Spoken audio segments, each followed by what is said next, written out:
Okay.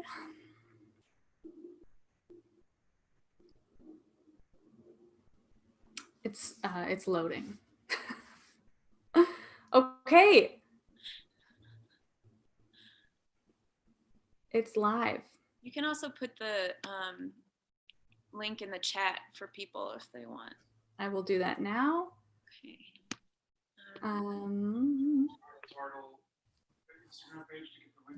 She's doing that now.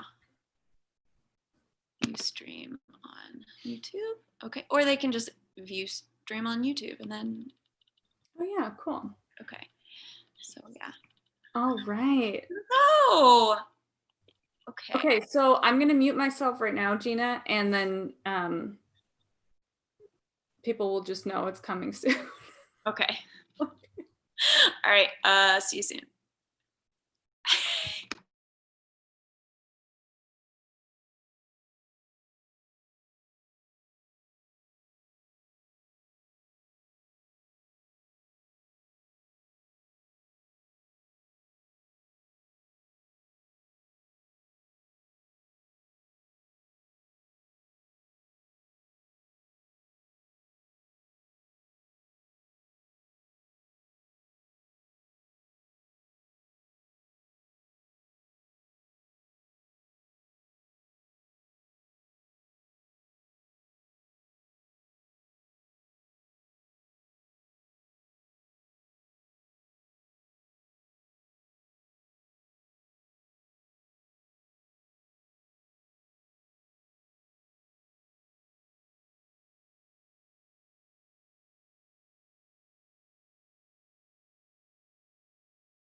Hi, everyone. Oh, there you are.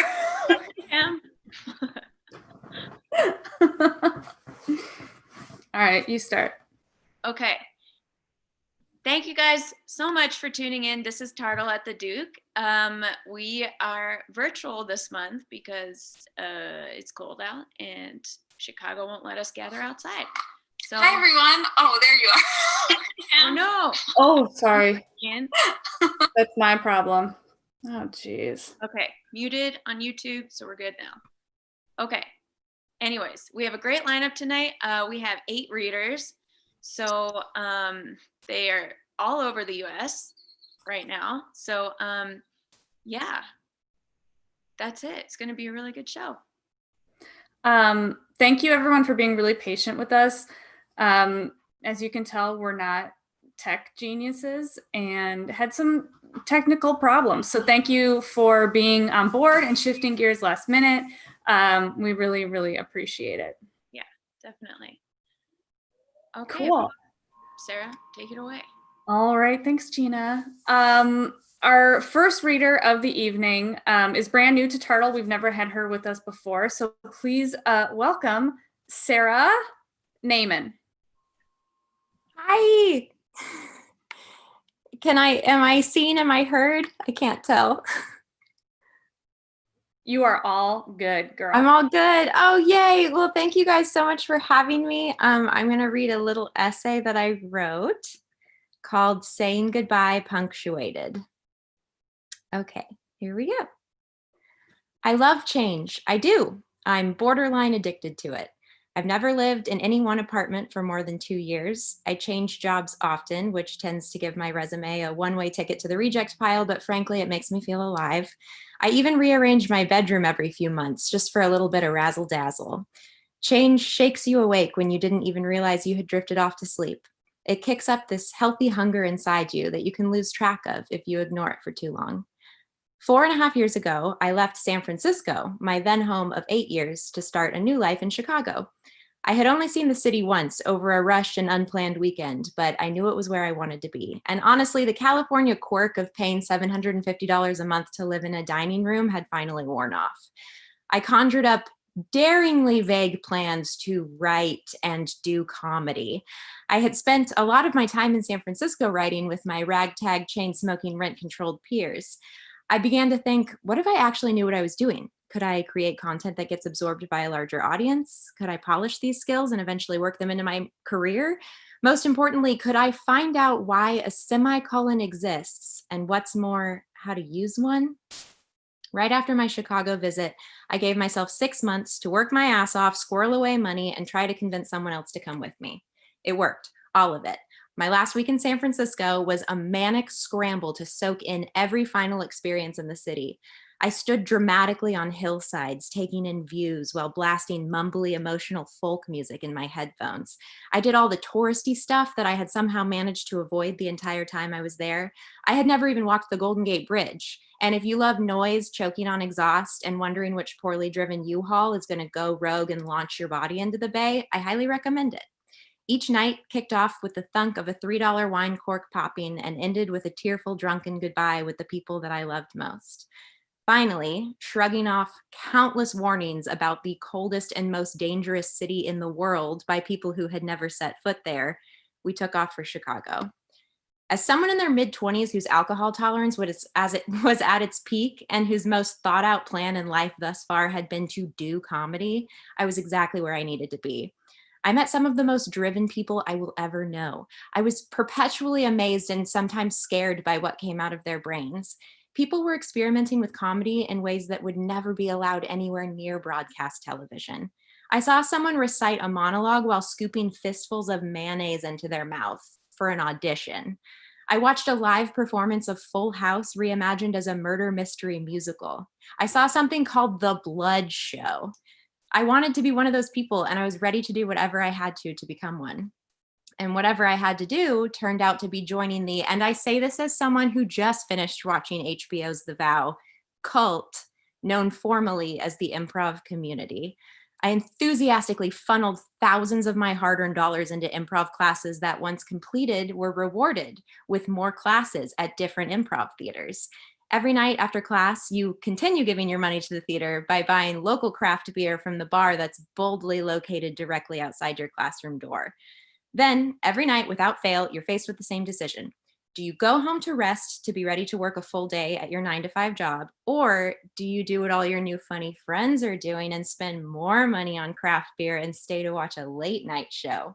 Obviously, you always stay to watch the show, and obviously, you always regret it at work the next day, and you confidently make this exact same choice over and over and over again. Being exhausted was my resting state. A regular weekday would involve working your full day shift, then heading straight out to do 1, 2, or even 3 shows in a night.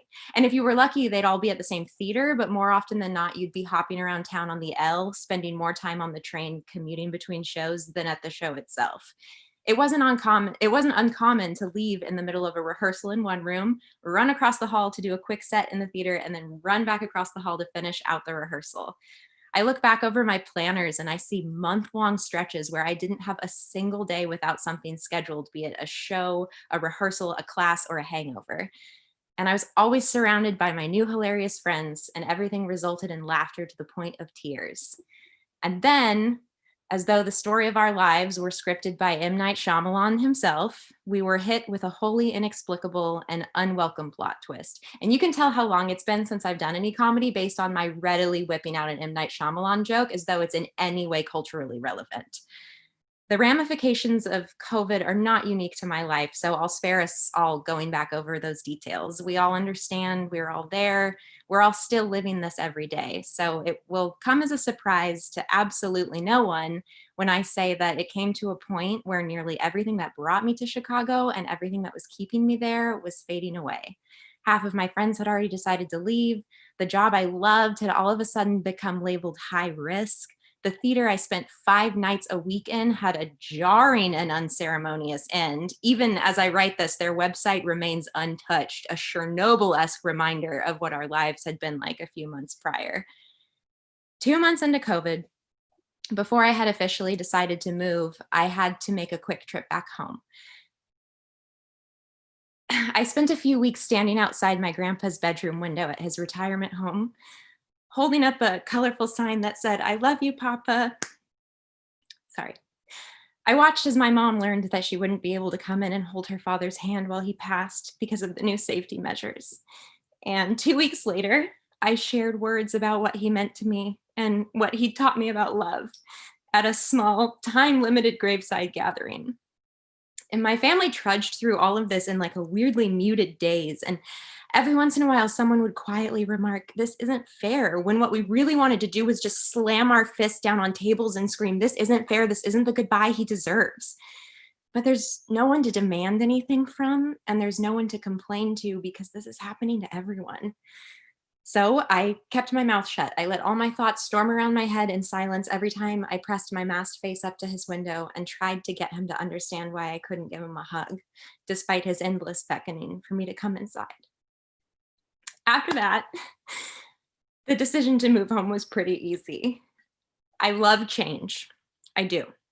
But what I love just as much is finality. Beautiful endings that leave everything tied up in a neat little bow. I love goodbye parties and group photos. I love one last dip in the lake, one last trip to the Art Institute, one last sassy sandwich from Crisp on Broadway, one last unhinged improv set to an audience of 5, one last blurry team all-nighter in Mary Beth's pool. Without these lasts, nothing feels like it can really be over. Nothing is sealed and stored. Everything is just sitting out and going stale. A semicolon is appropriate when your sentence can either use a period or a comma. My life in Chicago didn't end with a period because it doesn't feel over, and I can't use a comma because it certainly isn't continuing. And I don't know if any of what I just said actually works because I still don't know what a semicolon is, but I learned in comedy that if you declare something with confidence, people will generally believe you. I love change. I do. I have to. I wish I could wrap this up by saying, and then it ended and we all partied and made out consensually forever the end. But the unfortunate truth is that things are still ending and leaving and disappearing despite anyone being ready or able to say goodbye. And if goodbyes are not an option right now, I need to shift my thinking. No, I didn't get my series of celebratory goodbyes, but I had one 4-year wave of carefree, joyful trips to shows and bars and gatherings with friends that bore no trace of tearful finality. The only solace I've been able to find is in my attempt to focus on what it was and not how it ended. Just as how I'll think about all the years of holidays and celebrations and cringe-inducing dumpster fire high school performances that my grandpa never once missed. There will always be those last few weeks and the glass in between us. And there will always be my quiet car leaving Chicago with no one waving goodbye. But that can't erase everything that happened before. That's it. Thank you.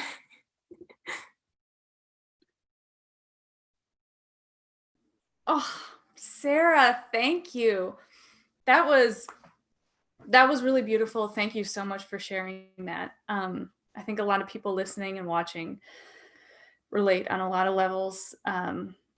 Thank you so much. That was really beautiful.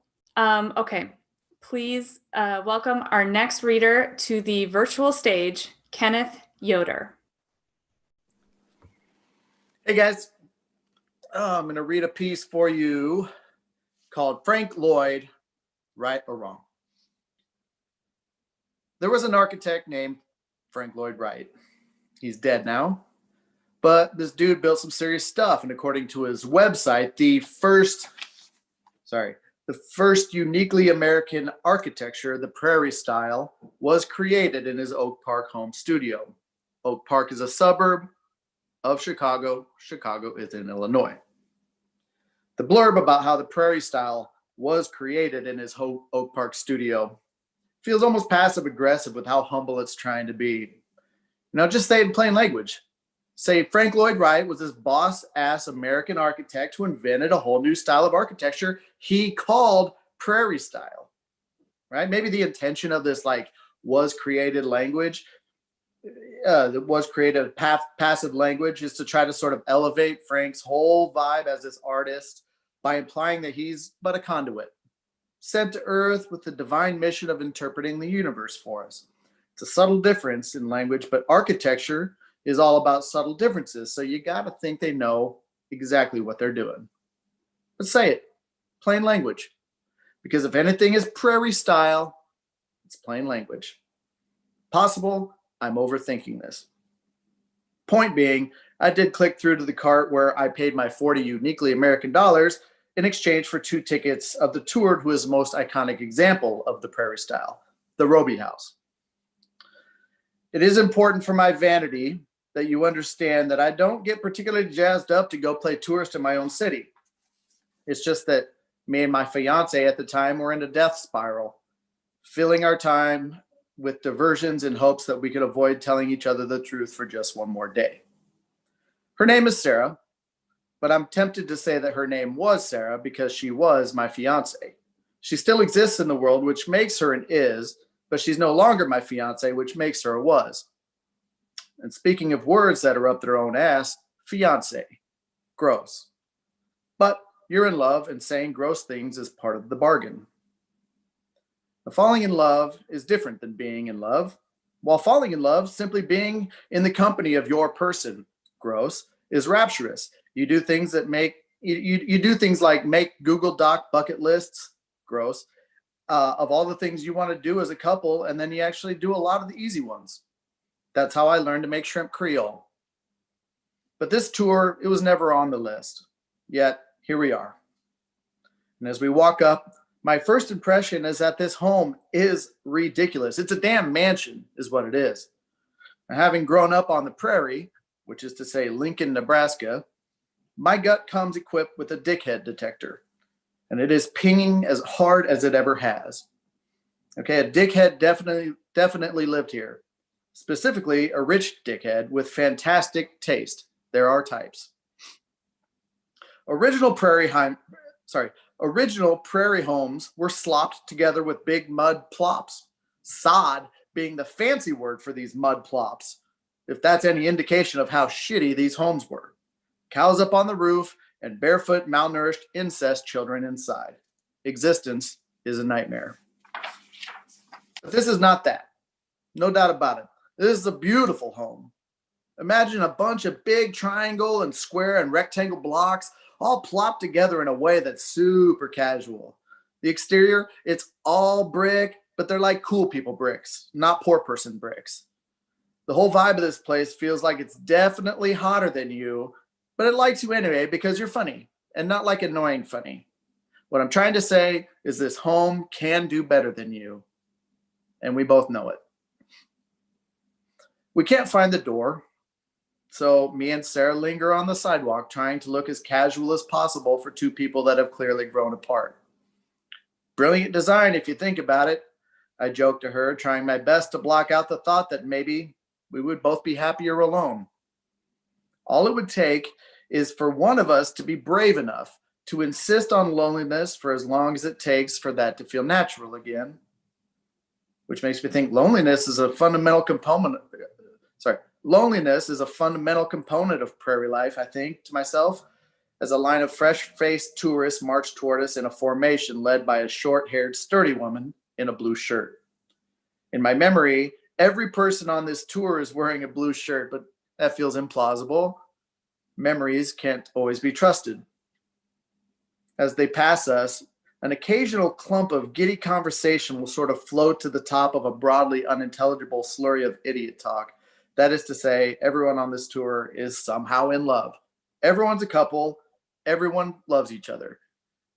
And you know, everyone's also in various stages of love. You've got your young lovers, your older lovers, all completely happy with their life choices and definitely not having second thoughts about saying yes to this whole marriage thing. We fold in behind them, leaving the precise amount of distance required to separate their humanity from ours. The door is around to the side, down a gentle sloping sidewalk that is definitely designed to give you the feeling that you shouldn't pop in here unless you were explicitly invited. Very smart. So as we wait for what I assume will be a cartoon butler to greet us, I hold invisible binoculars in my hands and press them against the windows in an attempt to see what's inside. It's no go. They aren't tinted exactly, but I can't see through them. These are some confusing windows, but they are windows and I can't see into them. Both statements are true. These windows are the opposite of Sarah's eyes. Her eyes are never confusing. They tell the truth even if they don't mean to. And this is how I knew that she was going to leave me soon.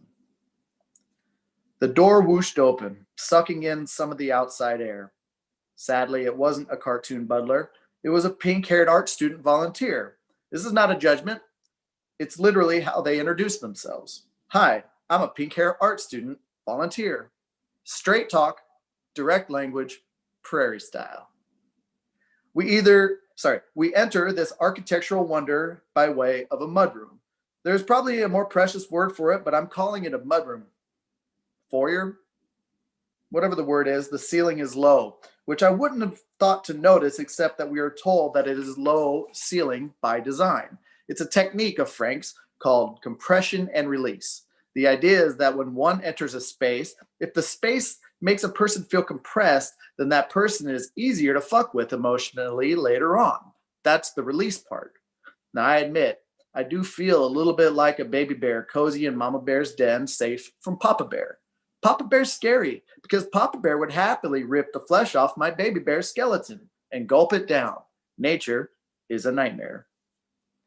From the inside vantage of these confusing windows, I can see the early arrivals for the next group. They have invisible binoculars too, and they can't see us. I feel a kinship with them, and Pink Hair explains that these windows employ a new in the 1800s technology to make this effect possible. And no, they can't explain it in harder scientific terms, but we'll work on that for future tours. It's hard for me to not let go of this. Something inside of me feels entitled to a better explanation. These windows are behaving in a way that I don't understand, but I guess we just aren't going to talk about it. Putting off hard conversations is our answer for everything. This urge to rationally understand fades as we walk up a winding staircase toward what feels like the sun. My hand whiffs the red oak wall panels and a sign that clearly states that it and the wall are not supposed to be touched. The stoic concrete and rich person brick, cold, powerful, and weirdly wet. Brass adornments peacocking on the walls, while raw American steel bears the load. It's an open floor plan with floor-to-ceiling glass that performs the everyday miracle of letting God in while keeping the devil out. As the tour meanders, the sheer metric tons of bridled nature converge upon my festering spirit.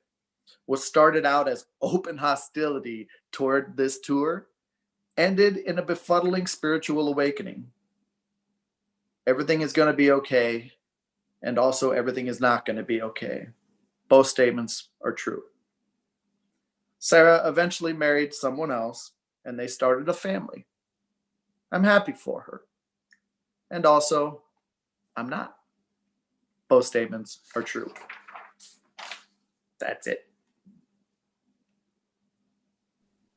Thank you so much, Kenneth. Man, a lot of Sarahs being mentioned tonight. Me, the first reader, the ex-fiance. I don't know. Does it mean something? Nobody knows. Kenneth, thank you so much. That was beautiful. It really made me want to go visit Frank Lloyd Wright homes and houses. Okay, anyway, let's bring our next reader to the virtual stage. Please welcome Mark Denny. Hi, everyone. Is this working, Sarah? It is working. Thank you, Mark. Oh, wonderful. Thank you. All right. Here we go. These essays have been beautiful, by the way. Okay. In the early 2010s, I developed a slight habit of getting shit-faced and talking about the movie Avatar. Part of the reason was that I just really did and do like the movie. The first time I saw Avatar, I was one of those people who, when the lights came up, was buzzing with adrenaline, wishing I could crawl into my own avatar body and jog around the beautiful bioluminescent forest of Pandora. The other reason was that in my social circle, a group of comedians and actors with high standards for cinema, Avatar had been getting the shit kicked out of it. In fact, with the exception of one James Cameron loving friend, shout out to my boy Kevin Knickerbocker, there wasn't a single person in my friend group who liked Avatar. When sober, I demurred from mounting a defense. It's kind of embarrassing to love a movie that features giant blue aliens running around in loincloths. But when liquored, the fear subsided, and I rambled about Avatar and why criticism of it was trivial. But today that changes. While sober here and now, I would like to defend a movie that, in my opinion, deserved its outrageous box office success. A movie that I think is unfairly panned. A movie that is far from perfect, but has enough working pieces to be worth the price of admission. To do this, I won't simply be singing Avatar's praises. Oh no. To make my case for Avatar, I would like to start by pulling an Eminem in the movie 8 Mile and shit on Avatar myself before others can, thereby rendering me and the movie Avatar invincible. Let's start with the fact that in one of the opening scenes, Sigourney Weaver's character, the lead scientist in the film, comes out of link with her avatar body, and immediately, first thing she says is, "Can somebody get me a goddamn cigarette?" Wow, a scientist that smokes. This character's complicated. Let's hop over to the movie's main villain, a beefed out G.I. Joe looking motherfucker who, when it comes to his own character development, is about as three-dimensional as a piece of printer paper. Technically, there are 3 dimensions, but you have to look really hard. And when you do, you still can't really find the 3rd dimension. Let's talk about the horses with 6 legs, part of the alien fauna on Pandora. What James Cameron achieves here is to take a 4-legged animal found on Earth, a horse, and add 2 more legs. Voila, movie magic. Let's talk about unobtainium, because if there's one thing that people who hate Avatar hate, it's that Giovanni Ribisi's character, another piece of printer paper, will stop at nothing to mine Pandora's unobtainium, a word a 4-year-old could have come up with and refers to a difficult to obtain natural resource. Now, to be fair, unobtainium is sci-fi vernacular, but still, just come up with the name of a fake element. I mean, fuck me, unobtainium? To the non-sci-fi junkie, which is most people, unobtainium sounds like a barely improved rewrite of Can't Me Reachium. And finally, let's talk about the film's worst attributes, the white savior narrative and accusations of plagiarism. Here we find that James Cameron wasn't content with a white guy saving planet Earth. He had to create an entirely new celestial object for a white guy to save. And did you know that Avatar is basically Ferngully?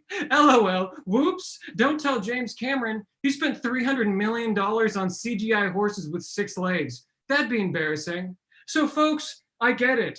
There's a lot to make fun of. But here's the thing about Avatar. It's good. No, really, it's good. Is it great? Honestly, maybe. But before I discuss what Avatar gets right, I need to disclose something. You see, there's a reason I like this movie even more than the average white guy, and it's this. When I was 17, 5 years before Avatar came out, I was what you might call a highly active teen. I played tennis and was obsessed with working out, but one day injured myself lifting weights and developed a bad case of costochondritis. If you're unfamiliar with the condition, A, congratulations. B, it means inflammation of the cartilage connecting the sternum to the rib cage. And folks, it's a motherfucker. The pain is bearable at rest, but easily triggered, and worst of all, can linger for months, years, or never go away. To make a very long story short, this happened 16 years ago, and I'm still dealing with this condition. I'm also dealing with other joint problems, likely resulting from a lack of exercise due to the costochondritis. I tell you this because Avatar, of course, is about a paralyzed veteran who gets a new healthy body. And clearly my own relationship with chronic pain and injury makes me massively biased to like this film, get drunk, and talk about it. Does this disqualify me from defending Avatar due to subjective bias? Possibly, but to be honest, I don't think so. Because while I am the ideal audience, Avatar didn't gross $17.50.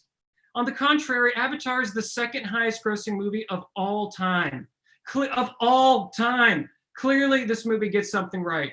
I think it's several things. First and foremost, good storytelling. I'll be the first to admit that James Cameron's dialogue can be a bit rough, but story is separate from dialogue. And James Cameron, the guy who made Aliens, Terminator, and Titanic, he tells a good story. In fact, artistically, James Cameron is like the film industry's Kanye West. The movies are amazing, but the lyrics could be better. In Avatar, the story is compelling on multiple fronts. For starters, Jake and Neytiri, the love interests, are on opposite sides of a war, and the relationship carries destructive consequences. In fact, you could probably describe Avatar as Romeo and Juliet on ecstasy. What's more, in Avatar, Jake straddles 2 lives, one in the real world, the other in his avatar. In the real world, he's paralyzed and has the opportunity to receive surgery that could fix his spine. In his avatar, he has the chance to fall in love, but Jake can't have both, so he must choose. That's quite a conflict, regaining the ability to walk or falling in love. Who gives a shit about horses with 6 legs? This is interesting.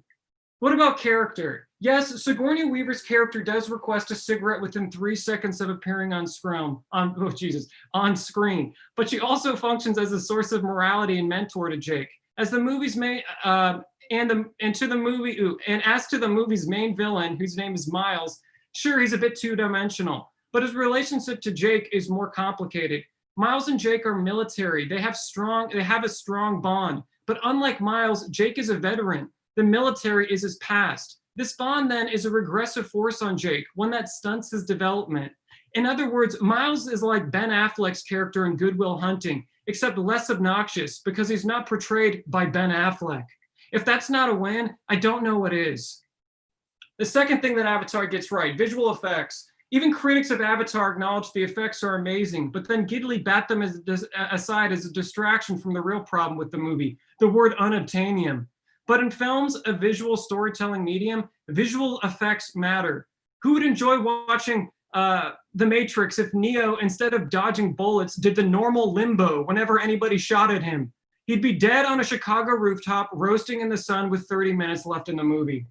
And since I've mentioned it, let's talk about The Matrix. If you like the 1990 film The Matrix, there's a good chance you'd like both William Gibson's 1984 novel Neuromancer and the 1995 anime film Ghost in the Shell. Why? Because the concept of the Matrix and even the phrase the Matrix as it's used was originated in Neuromancer. And the cool green numbers falling like rain across Neo and Trinity's deck monitors, they're not merely inspired by Ghost in the Shell. They're lifted directly from the movie. I'm not saying don't like The Matrix. I love The Matrix. I'm saying if you're going to call it Avatar and plagiarism, you have to hold other films to the same standard. You can't do that Fox News selective outrage crap. And yes, to be clear, what I, Mark Denny, am implying is that if you like The Matrix but not Avatar, you're no better than Bill O'Reilly. But back to Avatar. The visual effects aren't a distraction. They are the movie. The whole point of Avatar is that someone's consciousness can be inserted into a remote body. Through groundbreaking motion capture, the effect is not just achieved, it looks amazing. And to contrast Avatar's effects with that of another franchise, let me ask you, have you seen Ron, Harry, and Hermione fly on broomsticks in Harry Potter? They look like assholes. The entire frame dances around their awkward bodies as they clutch their brooms and scoot around Hogwarts. If you're going to use CGI, at least do it well. James Cameron does it well. I think he invented it. The third thing Avatar gets right, the film setting, Pandora. A lot of movies have good art direction and present pretty images of the natural world, but Avatar takes this to a next level, then shits on that level and climbs to a higher one. The primary setting of Avatar is Pandora, a verdant bioluminescent dreamscape that is so visually stunning, it makes the Shire in The Lord of the Rings look like Houston, Texas. The lush vegetation, the floating mountains, the bioluminescent lily pads and willow trees, they're why half of moviegoers who saw Avatar were depressed for weeks after seeing it. And if you don't find Pandora beautiful, if you don't like bioluminescence, I can't help you. Something is wrong with your brain. You are a serial killer, you have no heart, and may God have mercy on whatever it is that takes the place of your very absent soul. A fourth thing Avatar gets right, the action. This hardly merits discussion because it's James Cameron we're talking about, but per usual, the action is second to none. In Avatar, JC brings back the powered workloader he debuted in Aliens. It's an exosuit forklift that is repurposed to kick some serious alien ass. In Avatar, it's especially fun because both Miles, who by the end of the movie is operating this piece of machinery, and Jake in his Avatar body are fighting each other with similar but fundamentally different enhanced super bodies. Miles' exosuit is technology. Jake's Avatar, while a product of science, is nature. It's classic man versus machine. Keep it simple, stupid. James Cameron does. What else does Avatar get right? I think a lot. But let's end by talking about that pesky white savior problem. Of course, I say pesky ironically. It's a huge problem. But it isn't Avatar's alone. And if we're going to hate a white savior story, let's hate Green Book. I did. And the fact that it won Best Picture over Roma, which was, I thought, one of the best movies of the decade, is a borderline crime against humanity. In conclusion, Avatar doesn't suck. Avatar rocks. It's a 3D action-packed return to the wild with groundbreaking special effects, interesting character conflicts, and stunning cinematography. So get over the unobtainium and enjoy the ride.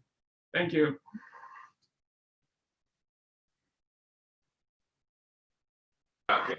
I mean, I have to say, Mark, spectacular work. Thank you for sharing. I've got Kevin Knickerbocker sitting right here. He agrees with you. He loved Avatar. Thank you. That was wild. Stop coughing. That was wild. We don't have coronavirus. Thank you, Mark. Truly submit that to some sort of entertainment blog because there's a very specific audience that's going to want that. Please welcome to the virtual stage our next reader for tonight, Hannah McDonald. Hello. Thank you so much for having me. I'm going to read some poems for you all now.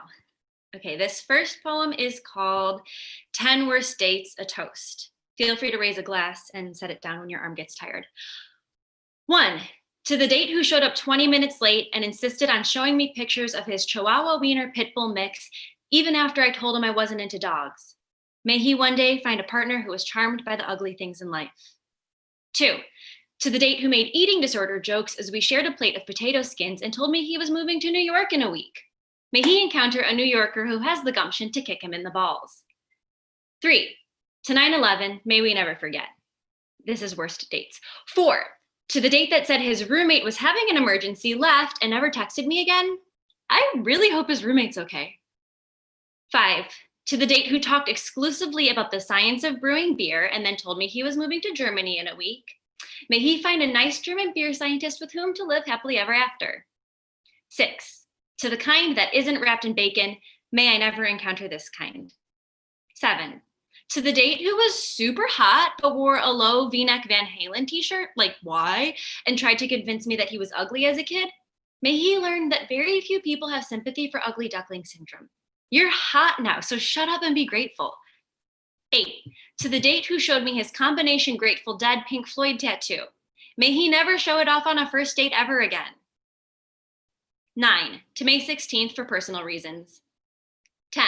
To the date who told me I look like the type of girl who watched Girls on HBO, may he never know how right he was. Okay, this next poem is called I'm Not Watching Anything of Substance at This Time. And I'm going to start with a quote. We rip out so much of ourselves to be cured of things faster that we go bankrupt by the age of 30 and have less to offer each time we start with someone new. But to make yourself feel nothing so as not to feel anything, what a waste. That's the hot dad in Call Me By Your Name. I've decided I'm not dead after all. This makes sense because ghosts don't live alone. They have roommates, and I live alone. Plus, most people can see me, even if I couldn't see myself for a bit. I was running through the cemetery, and I felt the sun and realized everyone beneath my feet couldn't. A woman I didn't know told me it was disrespectful to run through the cemetery, and I said my dead dad wouldn't care, and she said she was so sorry for my loss, which is like when you ask someone how they are and they say, fine, thanks, how are you?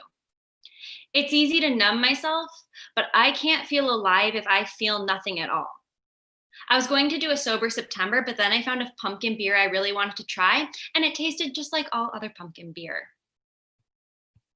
Okay, this poem is called I Had 3 Cups of Coffee Today. I don't drink enough water, and I don't write enough, and I never look in the mirror and compliment myself. My old therapist said our brains are like toddlers. They need to be talked to gently. I ghosted her, and my new therapist agrees with everything I say. My ex said I could never be wrong, and that somehow nothing was ever my fault, and my family says the same thing, but it's not my fault. They're all always wrong. I drink too much wine, and I overcommit constantly, and I pick at my face, and I worry about being liked, but I'm young enough to pretend everything's fine. I haven't been sleeping well because I keep thinking about how either I've been featured in a game of Marry, Fuck, Kill, or I haven't, and both possibilities scare me. If I've been featured, I have to assume I was killed. I wouldn't marry me, though I have fucked me and I'm not bad. I had 3 cups of coffee today, but I also had 3 mimosas and an identity crisis. Okay. This poem is called A Heads Up Would Have Been Nice. No one told me my 20s would be spent hiding from the devil somewhere lower than hell. At what age do I have to apologize to my mom for my teenage self? At what age do I have to start vacuuming under my bed? I cover my walls with framed art because it feels like a step up from masking tape, but it's still some form of masking. No one told me my 20s would be spent relying on Google Maps, even when I know the way. I have a stack of unread books next to my bed because my bookshelf is overflowing with books I'll never reread. This makes me sound very present, but it's more like not replacing the dead battery in my watch and wearing it anyway.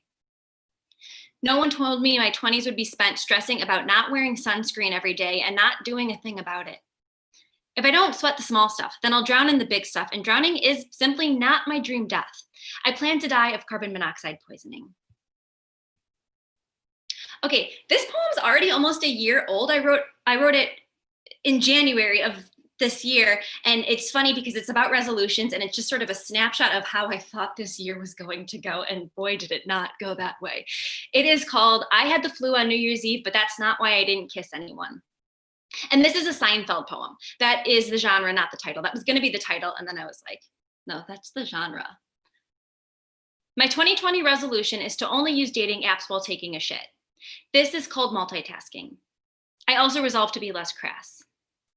I went to a coffee shop to write and ended up matching on an app with a guy who knows my friend Sam from grade school, so we've got enough in common. I overheard a lady next to me at the coffee shop say, I don't know if you've ever seen me angry, but it's scary. And I think I'll start using that as a pickup line. I saw a guy I sort of know at the coffee shop, and he looked like he was on a date, but mostly I noticed he'd grown a weird little goatee, but maybe his date thought he'd always had the goatee. The barista at the coffee shop was a guy my roommate is sometimes fucking, but he doesn't know I know that. He doesn't know I ask, how's coffee shop boy when I think to, because I can't remember his name. It starts with a D, and he doesn't know that I know about his D. He made my mocha and I couldn't figure out why it tasted salty. I texted my friend Sam from grade school to tell her I matched with a guy who knows her, and she said, yeah, I was with him when you matched. She and I said we should get brunch soon, and I think making plans with friends will be another 2020 resolution. My coworker said not to call them resolutions, to call them intentions, and I said the road to hell is paved with good intentions. And then I said sorry, and that I intend to filter myself more. I don't usually make resolutions. I just make life changes when I start to hate myself enough. Sometimes that looks like cutting my own hair.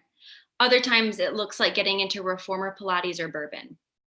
Remember, this is a Seinfeld poem. Maybe instead of this entire poem, I should have just asked, what's the deal with resolutions? Okay, this poem is called Hell Yeah, Fucking Right. Drake says, Hennessy and enemies is one hell of a mixture, but when I get drunk, I just respond to my friends' Insta stories with fire emojis and make plans I'll never follow through on. That's fine, because I'm at the age where everyone is relieved when plans fall through. When they do happen, all it is, do you love this shit? Are you high right now? Do you ever get nervous? Are you single? And the answer is yes to most of the above. At this age, I really want to finish a book before starting a new one. At this age, I really want to put my phone away for an entire day. At this age, I really want to start taking cold showers and drinking tea. At this age, I really, really, really want to zig zig ah. I say at this age, and here's the thing about being young and dumb, one day you get old. I wish I could sit in silence. There's that old tongue twister, to sit in solemn silence, and it turns out it's about the guillotine, but isn't everything in a way? Sometimes I go sit in this wildflower meadow in the cemetery, but I can hear too much movement in the flowers, like the spirits are creeping. Drake says, damn, is it the fall, time for me to revisit the past? But I say, time for me to romanticize my past like being 23 didn't suck. Okay, I just have two more. This one is called, I could call this a love letter, but it isn't. You bought a drone, and I told you I don't like it because it looks like a spider, and you agreed, and that was really all there was to say about it. I'm sorry I pointed out that your TV isn't centered against your overhead lights. I'm sorry you can't unsee it. My sister says all you and I ever did was bicker, but she doesn't know about that time we made out in that alley in New Orleans. Actually, we may have bickered in that alley too. I only miss you when I forget the real you. There's a version of you in my head who I wish I could hang out with, a version that's more into dessert and less into rugs. I hope the message here doesn't sound like I hate you, because I do love you, but it's the way I love that TV show I forgot I was watching. A good man isn't hard to find. A good man is just hard to know. Thank you for letting me wear your helmet on your motorcycle. I'm sorry I don't know how to keep from bumping the back of your head with it. Okay, this final poem is called, I was gonna try Molly at Bonnaroo, but ended up not going.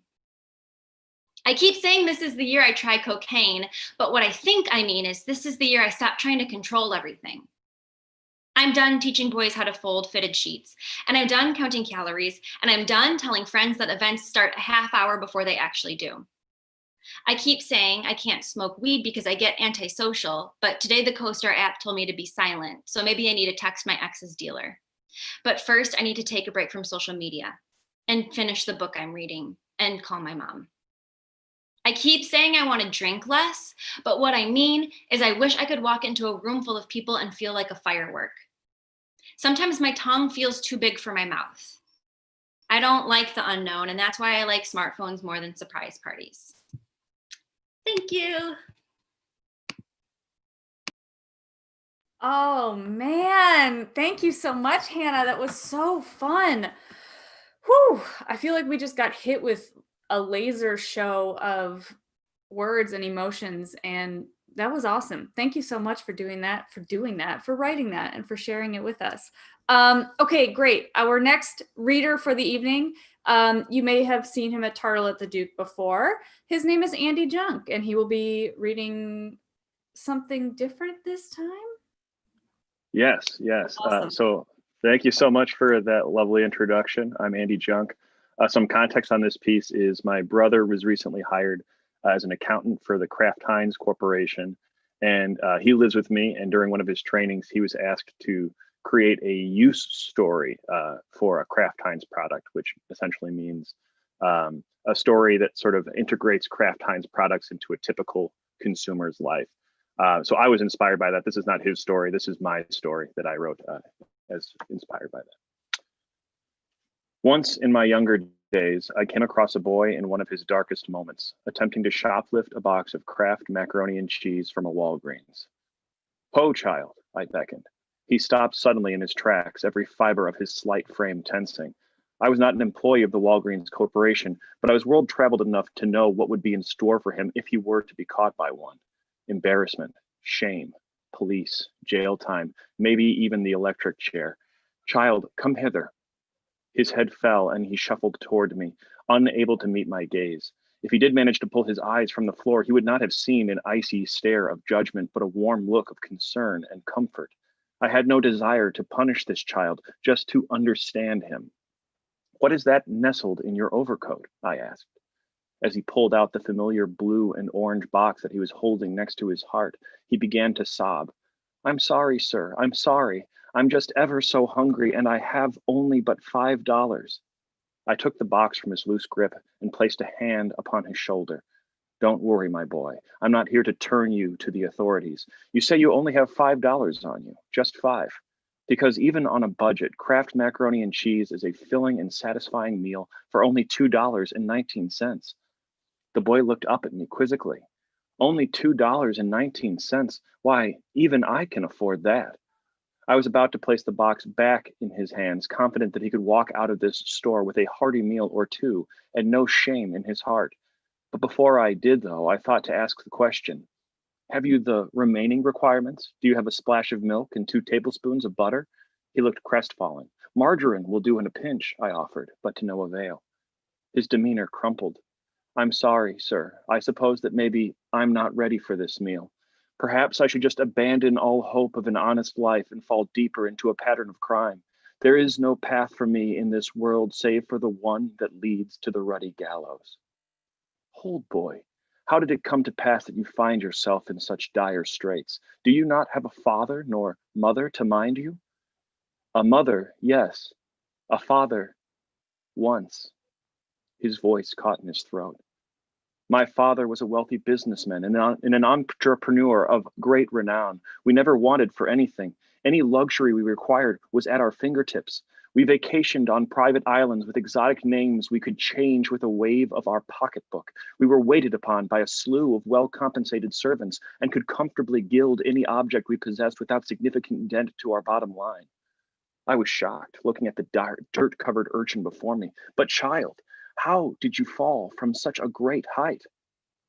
"Ah, yes," the boy replied, "and yet there's the rub. It was the profoundness of the height that we had attained that preempted our disastrous plummet.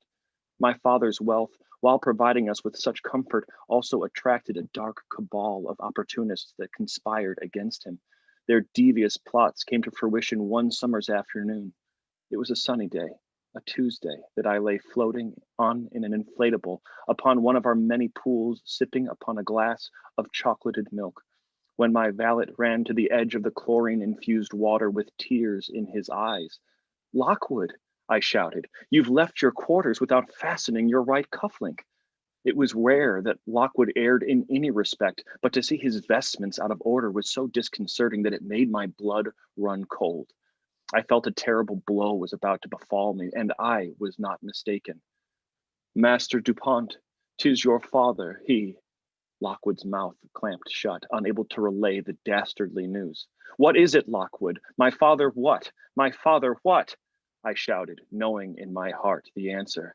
In clawing for the information, I had tumbled from the inner tube and splashed about in the shallows. Lockwood let the cursed words escape his lips. "Your father, he's been assassinated. And the murderers were also burglars who stole all of your money because your father had all of his money, all of it, in his wallet, and they burgled it." The impact of the first wave of woeful reports prevented the absorption of the second.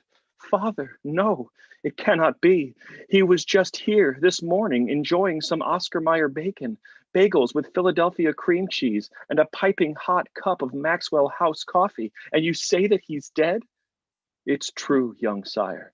I'm devastated to share such a horrid announcement. And now, without the funds to pay me, I am forced to leave you. Oh, how I wish I could volunteer my service, dear child, but I so desperately want to buy a PlayStation and need the funds to do so. Goodbye, young Master DuPont.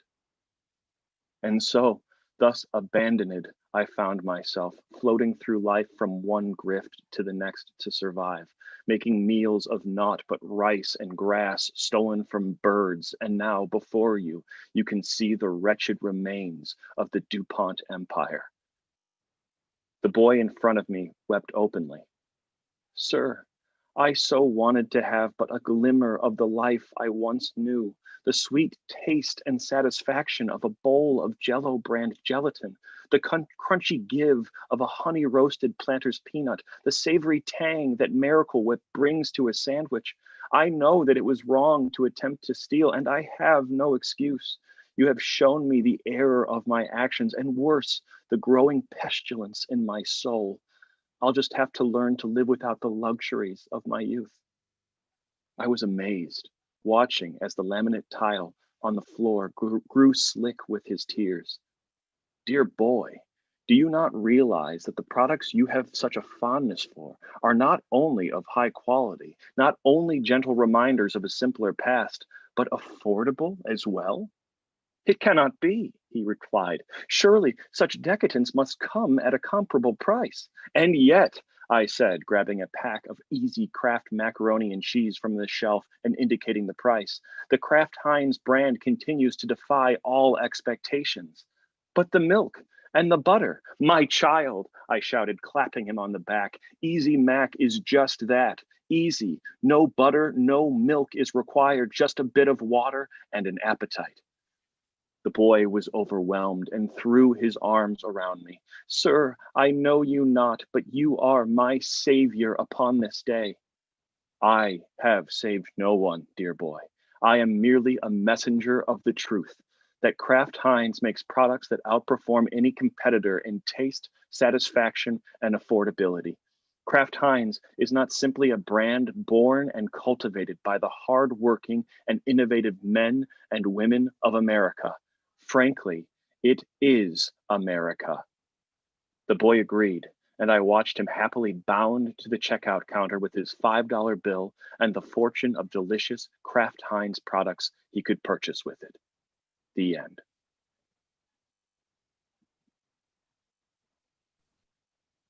Thank you so much, Andy. And I just hope you know now everybody's very hungry for macaroni and cheese. And some people argue that one box is one serving. So I don't know, maybe edit at your will. Just kidding. It's your piece. So you do what you want. Thank you so much for reading that. That was beautiful. I think I just wanted to say for anybody who Tartle at the Duke is 1 year old. I just realized we did our very first live show at the Duke of Perth in Lakeview, Chicago a year ago on December 1st, I believe.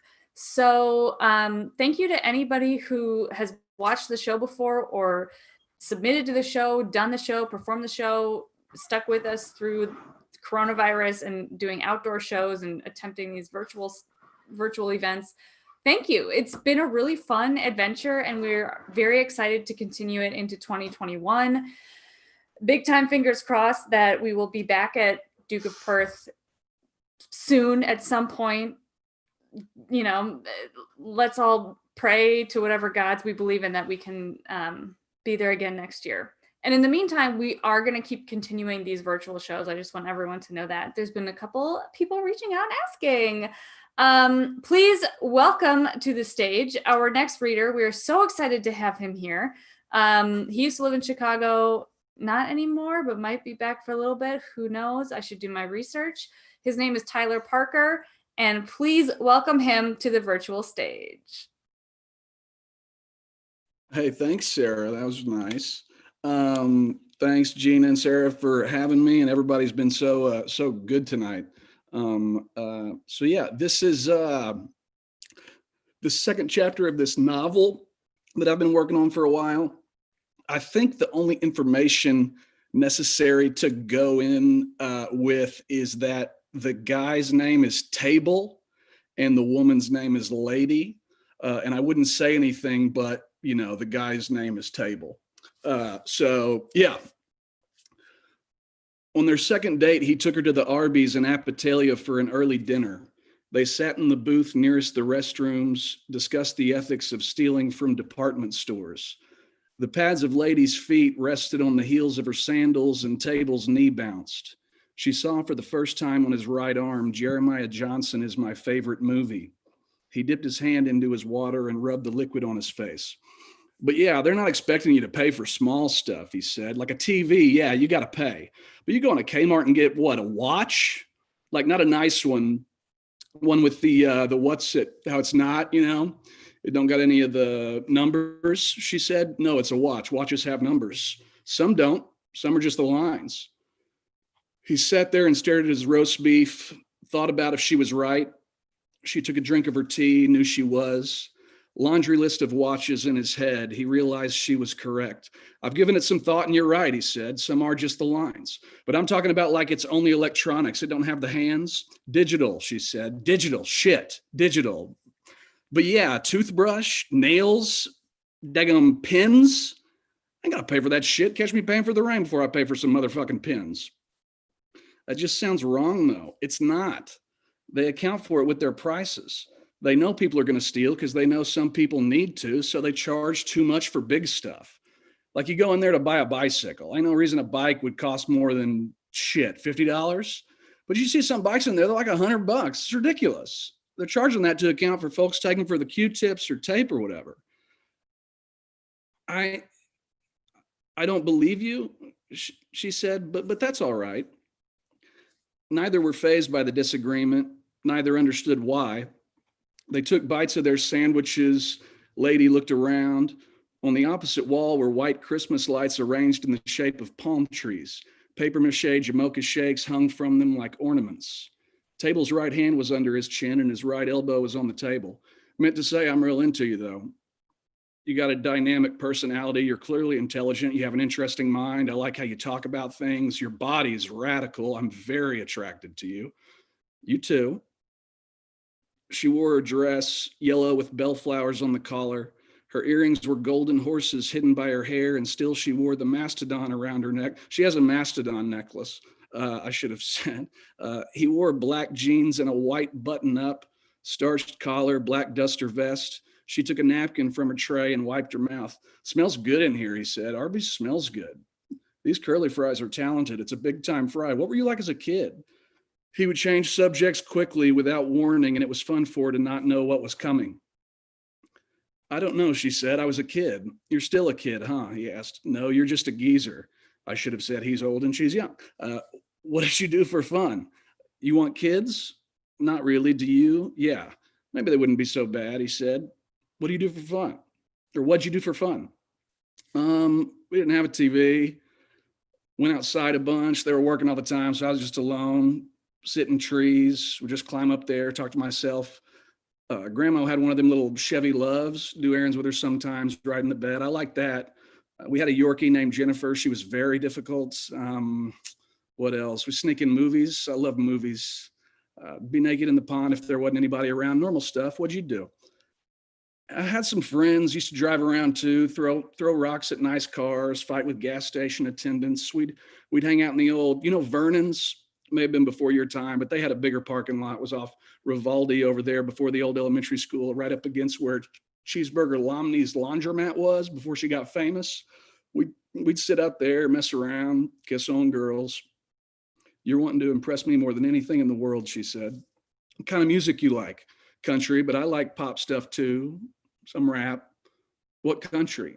Reba, who I would commit any number of crimes for.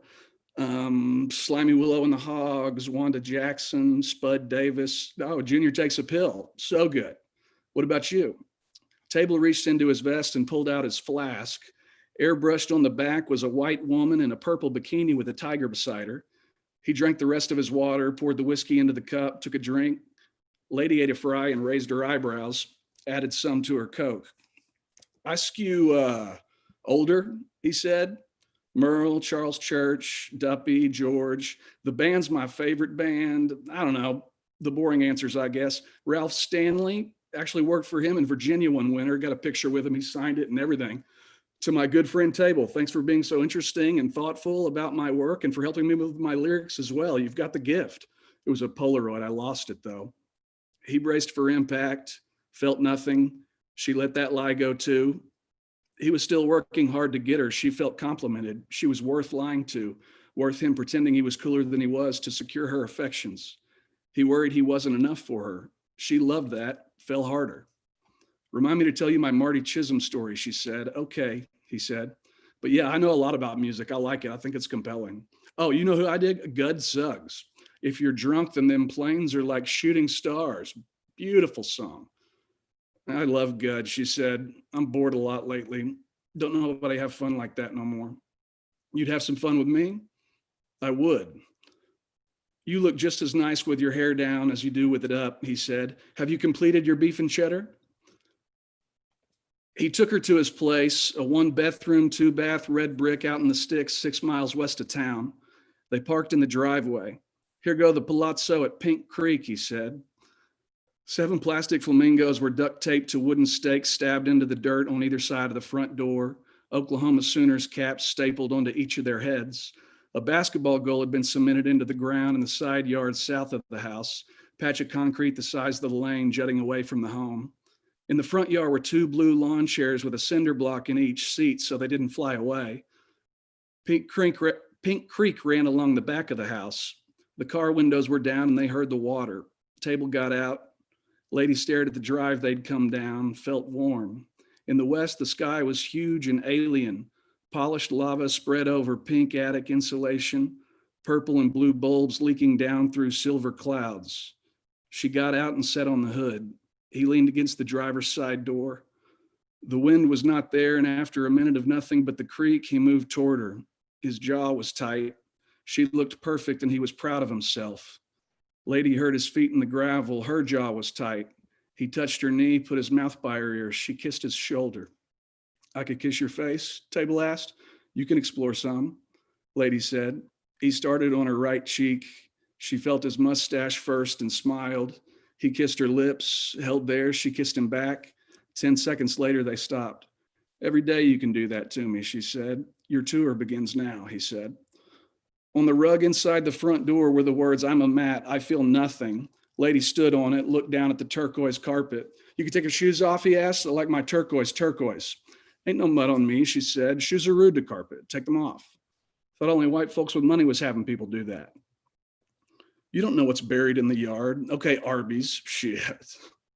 Folgers can with a bunch of lies. She stepped out of her sandals. We got to be stewards of our shit, you know, he said. Make you more comfortable anyway. Let the toesies breathe. If you'll turn around and look above the door, you'll see the if you'll turn around and look above the door, you'll see the aforementioned sword, aka Bevo's worst nightmare, aka the beef slayer, aka Barry goddamn Switzer, cool as hell. I sharpen it once every couple of weeks, gets all shiny and deadly and shit, slices bricks easily, swear to Jesus. There go the TV. Fella I bought it off said it was the largest he ever sold. Very cool guy. Name was Jonathan. He wore white jeans. I only get the 3 out here, but then I do a bunch of movie marathons where I just sit on the couch and watch pictures and films and cinema verite as well. Cinema verite is probably my favorite just in terms of emotional filmmaking, but yeah. You got the VCR. You ever want me to record anything, just ask. Don't even need to provide a tape. I'll take care of that for you. I will always take care of you. What else? Coffee table, that's real wood. Italian. The couch was mom's. The sofa was along the wall opposite the front door, 6 feet long in cloth, printed up with purple hydrangea vines, a pillow at each end. The one up against the left armrest said life. The one up against the right armrest said country. Table said, damn it, and switched them. Meth trying to piss me off, he said. Meth, she asked. Methuselah, my uncle. He was visiting from St. Louis. We reconnected recently. He left today. Must have changed him when I took off to meet you. He knows it bothers me. So embarrassing. I'm particular, he said. Think you mean dramatic, she said. On the coffee table was a wooden mallard on top of a cattleman of the Great American Plains. There was a Crimson Outdoors baseball cap in the floor, to-go box of brisket on an end table, and a copy of the Sunday Apatolia News Sentinel on a footstool near the door. A 20-gallon aquarium hung behind the couch, bed covered in teal pebbles, rowboat at the bottom. A Larry Bird action figure stood inside. He had small holes drilled in his back, wore an eye patch and Converse weapons. Violet archways like purple mountains in the tank. A tiger barb swam its infinities. I see you seeing the tank, he said. Sexy, huh? Basketball Jesus right there, God himself. I praise his holy name.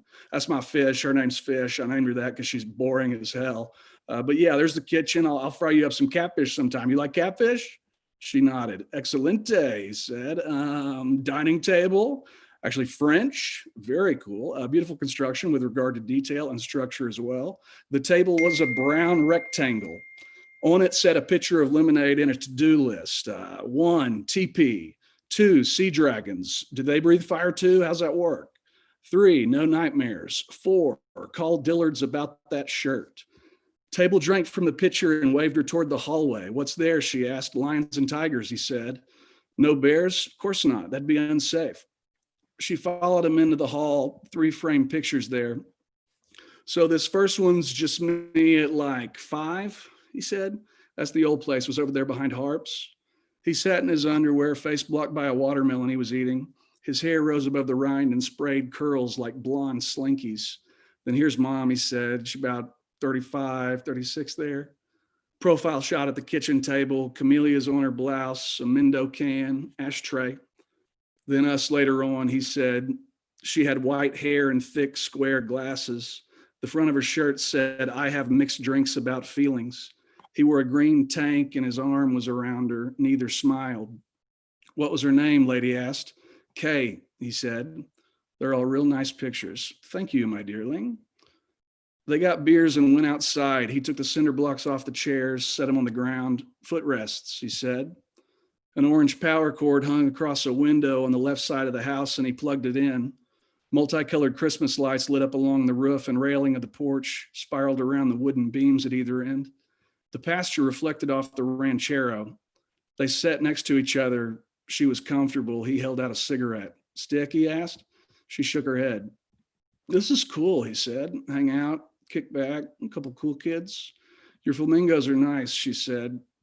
Thanks, he said. You remind me of a girl I went to high school with. I stayed up the other night because in my head I met you before, she said. Where? I didn't. Her feet were on the cinder block. Her beer was in her lap. Clouds made mouths in the sky. He lit a cigarette, looked at her. You good, he asked. She nodded, closed her eyes, moved her hair so it fell over the chair. This is all very fine, she said. It's wild, he said. People think there's shit better than this. And that's it.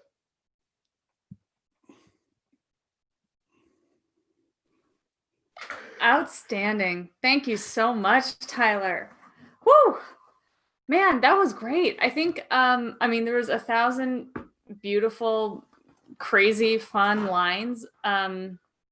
Shoes are rude to carpet. I wrote down because I thought that was really fun. Thank you so much for sharing that. That was awesome.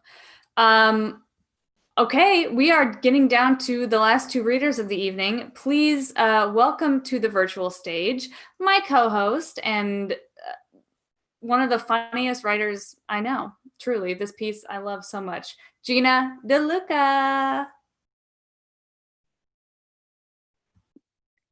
Okay, great. Thank you so much. I am reading something that is kind of old, so I apologize if you've heard it before. This is called Hounded, and I also apologize to any dog owners I might offend. Okay. A friend texts the group a picture of her mutt wearing an I voted pin on its collar after the primaries. Look at this sweet angel, she says. Can you believe how adorable my little baby is?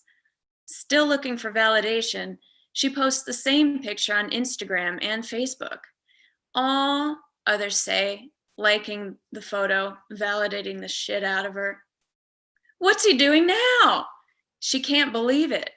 The dog got caught up in the blankets. Fresh jersey knit sheets wrap around its legs, gathering odors and bacteria from its genitals and anus to be transferred onto the owner's lips when she sleeps and then into the mouth of the boyfriend she'll later kiss. Good thing she had her iPhone handy. Someone must be tired, reads the caption for an image of a creature who spends today and every day doing nothing but dividing its own cells. its shed hairs glued to bulbs of sebum scattered across her apartment like the first flurry of the season. 100 likes. How cute is he curled up in his little bed? She shrieks, recording a video. Twitching in his sleep, Bandit is dreaming some meaningless little dream about eating or pooping or barking, his subconscious offering up hidden insights about his only 3 experiences. 50 likes, the virtual returns beginning to diminish. Unlike a human child, Bandit doesn't have developmental milestones that make reasonable sense to archive for posterity. He is not changing from day to day, developing new skills or growing more mature. No, he's always just a dog. He looked like a dog in pictures yesterday, and he looks like a dog in pictures today. I imagine photos of my most prized possession, a smart TV, would elicit just as much excitement. Bandit's pack includes one human woman with whom he goes on thrilling hunts to PetSmart once a month for bags of dry pellets. He'll wag his tail while she pays $40 American for him to grind reconstituted chicken into turds she'll later pick up with special plastic bags. Just don't look at them and they won't ask you for money, she thinks when they leave the store, walking past a homeless man. Bandit marching by on a leash she spent more on than any charity for the poor this year. You're absolutely heartless if you don't rescue, she'll assert to everyone at a party, while Bandit, at home, suffers panic attack after panic attack that his entire family unit left him alone again. Will it be forever this time? He thinks. After taking a boat, a bus, a train, and a motorcycle taxi, I arrive at the monastery of Suan Mok in Chaya, Thailand at dusk. It's that way, a Buddhist laywoman tells me. She points toward a forest, which she says will lead me to a dormitory. I need to register for the meditation retreat at 7 the next morning, and I read that I could sleep here the night before. I walk for several minutes through a forest that is just waking up for the night. Crickets and cicadas all talk at once, while fireflies momentarily ignite like lighters out of butane. Monks chant in the distance. This is what tranquility should feel like, but it's tempered by a slight unease. There is no other person in sight. After hauling my backpacks all day, I can feel bruises on my shoulders forming beneath a sunburn, and I'm eager to be settled in for the night. As I walk, I wonder what I should be looking for. There are no artificial lights on the path, and I hope I'll be able to find the dormitory before it gets dark. Maybe I should turn back to ask that woman. I wish she had walked with me. I look up and see a dog trotting toward me from the trees. The dogs I've encountered in Thailand tend to keep to themselves, but this one approaches me with intent, and I stop walking. He's barking as if he lived in a house and someone rang the doorbell. I think about how to appear bigger to hopefully scare him away. Then I see a second dog charging behind the first. His call is shrill, like an alarm. They're both in front of me now, growling and baring their teeth. I'm still, realizing I must have crossed gang territory, so I scan the ground for a stick to scare them with. And that's when I see 2 more dogs charging me, then 4 more from another direction, more and more until I am completely encircled by over a dozen snarling and shrieking dogs. The sound is deafening, and I scream. My brain slows to a crawl as my heartbeat rolls like a drum. I see each dog without looking at any one of them directly. There's a tiny one, a big, bullish-looking one. Most are middling in size. Many are disfigured, missing cartilage from their ears or nose. Some have mange. I think through my options. If I move, they'll rush me. If I remain still, they'll do so eventually. I doubt Ambetter covers reconstructive surgery. In 2 weeks, I'm scheduled to receive my last rabies shot, and I wonder if the 2 I've gotten preventatively so far are enough to make me immune. I wonder if my parents, Pip and Care, will tell me they told me so, that I should never have come to Thailand. My eyes fill with tears as the pack becomes increasingly agitated and snaps their jaws at my legs, getting louder. Over their furor, I scream help for the first time in my life. I see the hair on their backs bristling, their rotting teeth and black gums, drool pooling in their lips. Another minute passes and no one comes, their hysteria at its breaking point. I hug the bag tighter against my chest and sink my neck low into my shoulders. Then I hear a woman yelling in Thai and look over to see a Buddhist nun rushing toward the mob with a stick she beats against the ground. They turn and see her, then scatter. She must have run them off other unsuspecting people before me. Kopun ka, I tell her, my jaw rattling on its hinges, tears rolling down my face. Thank you. The mistreatment I've endured from dogs and dog owners alike has turned me mean and sometimes unpredictable. I may withdraw and become unsociable or get snippy if a conversation veers to the subject of pets. I can't use my phone without being re-traumatized by an unsolicited image of someone's rehabilitated kill machine at a barbecue. I'm victimized by the expectation that I should fawn over a pet like it's a human child and what others will think of me if I react authentically by not giving a shit. I'm hurt by needing to treat dog owners as the kings of the restaurant I work in. Don't worry, she doesn't bite, they'll say about their beast that's sniffing my leg with her wet nose while I take a drink order. Sure, I want to respond. Not if she has Stockholm syndrome after you took her hostage in your one-bedroom apartment and suppressed all her natural behaviors. But I can't say that. All I can do is feel panic rise in my chest when the dormant monster barks at a squirrel while I drop off a check at another table and her drool hardens into a film on my thigh.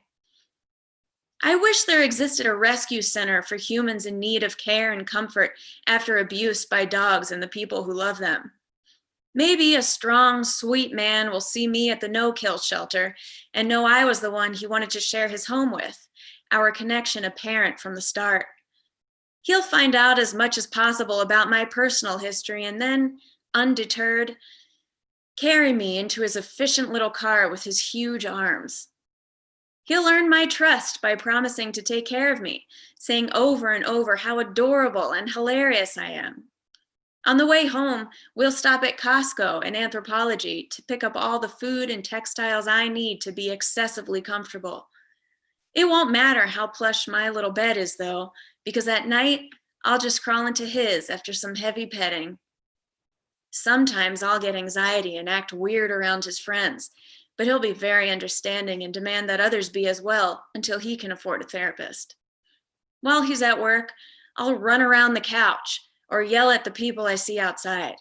Maybe eat the rest of the breakfast I woke him up to prepare for me.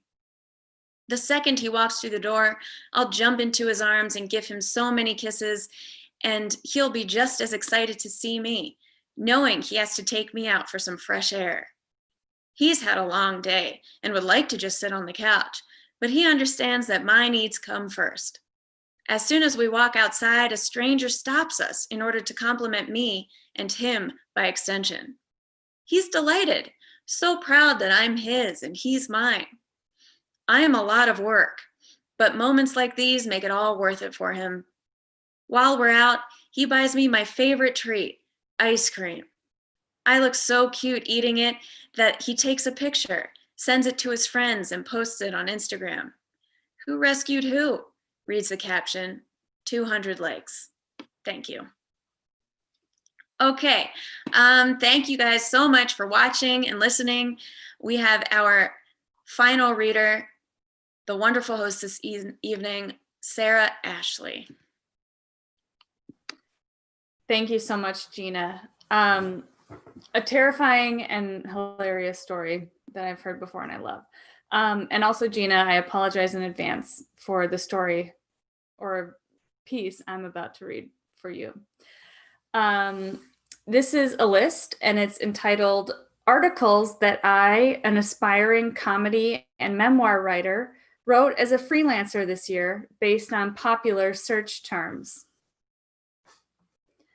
7 spring wedding colors that are trending this year.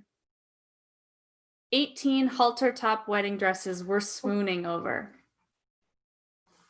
Nonfiction books we can't wait to read in 2020. The evolution of self-care. What's next for 2020?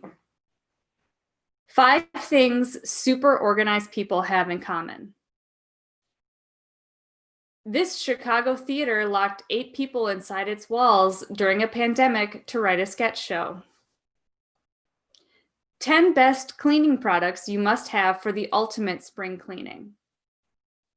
17 ridiculously easy ways to clean your house using vinegar. This weekly cleaning schedule will help you keep your home consistently tidy.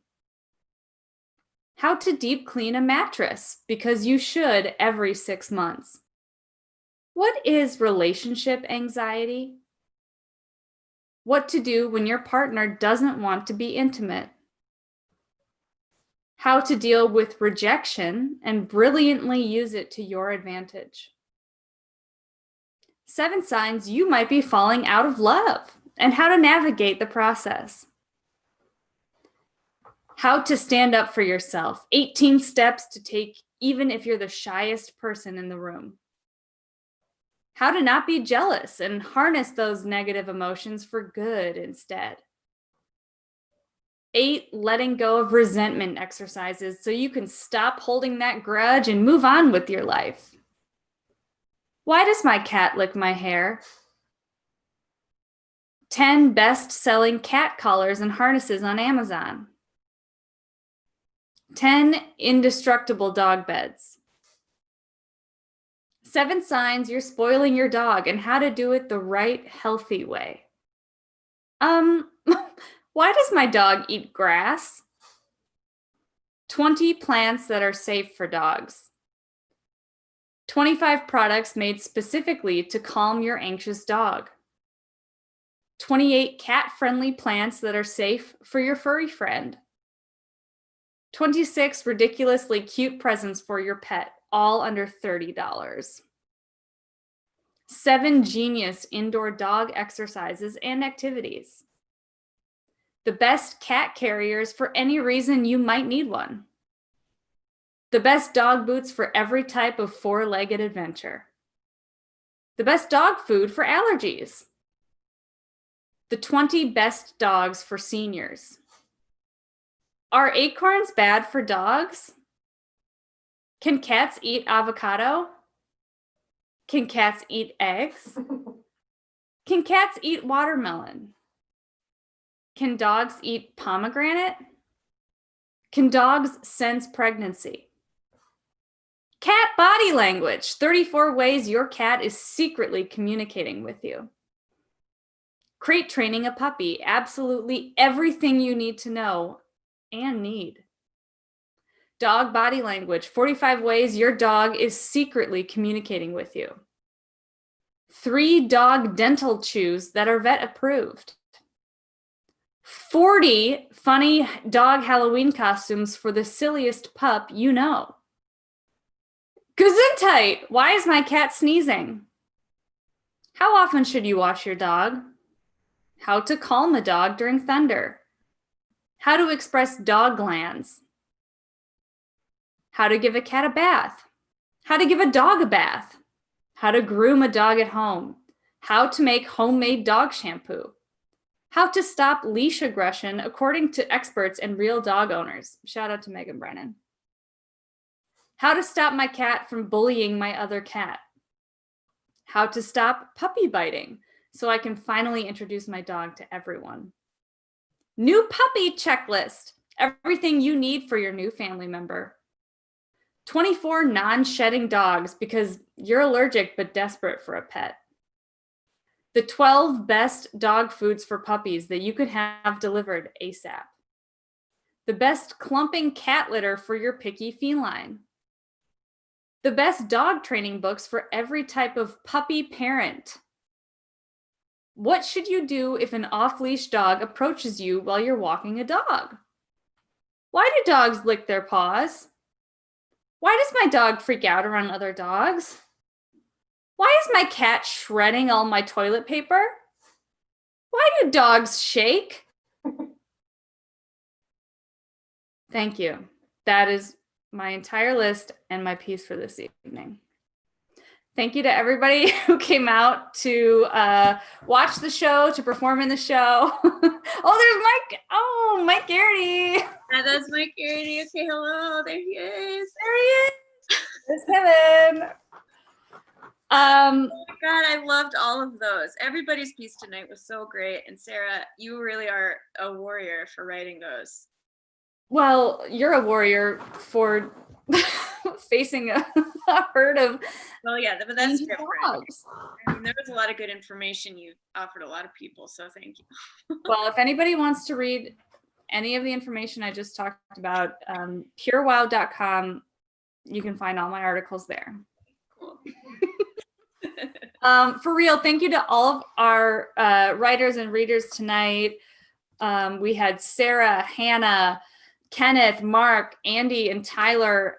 Amazing stuff. Really fun variety as always.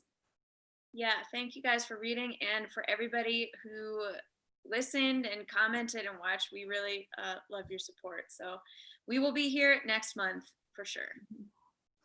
Have a wonderful Sunday night and submit. We have a website, tartleattheduke.com. If it's funny, send it over and you can be a part of the show. Yeah. Okay. Well, thank you and happy holidays, everybody. Happy holidays. Bye-bye, 2020. Bye. Okay. Bye and thank you.